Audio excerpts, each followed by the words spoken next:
Hello, my name is Nicole Tamer and I'm a doctoral candidate in historical and quantitative linguistics at the University of Zurich, and I'm happy to answer your questions today. In my research, I'm looking at 40 Indo-European languages and 20 non-Indo-European languages. Indo-European languages can be found in Europe, West Asia and the northern Indian subcontinent. And those are languages such as English, Hindi, Farsi, and also some Eastern European languages. From the non-Indo-European language family, I'm looking at languages from the African continent and Asian continent. Romansch became a national language of Switzerland in 1938. However, its history is a lot older. In 15 BC, Roman soldiers conquered Raetia, which is the region of Graubünden or Clisson nowadays. And they spoke Vulgar Latin at the time. And with the mix of the language spoken in Raetia, Romansch developed over time and became the Romansch that is spoken nowadays in Switzerland.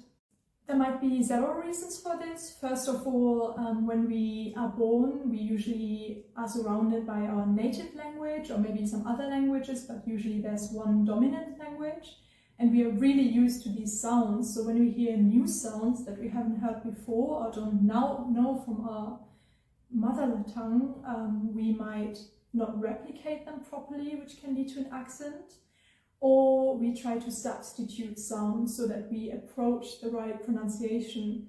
Furthermore, we often don't have native speakers as teachers in school when we learn a language, so we kind of learn the wrong pronunciation.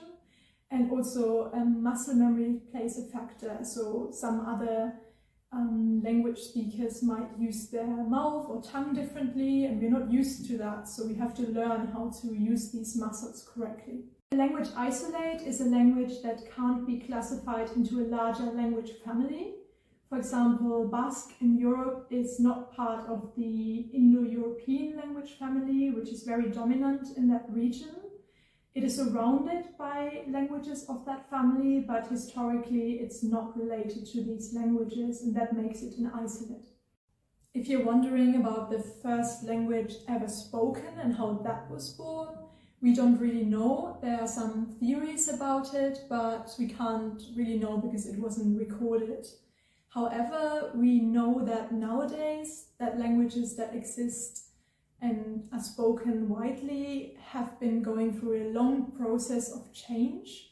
So you can't really say when a language starts existing or stops existing. Usually it's gradual, and historical changes such as invasions or contact through geography or also prestige might change a language, but that's a very gradual process and there's not just one point in time where it happens.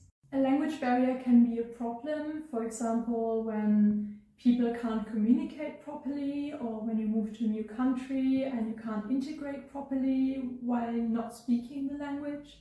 However, it can also be an opportunity, and you can see it positively by seeing it as a challenge and maybe wanting to learn a language and trying to learn about the culture.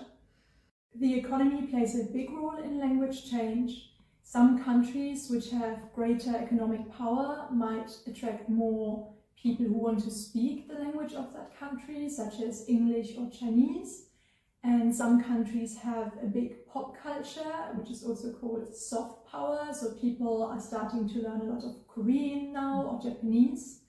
And then sometimes in society there are people of higher status, such as celebrities or entrepreneurs, and people try to emulate how they speak because they see certain patterns or sounds as prestigious because of that.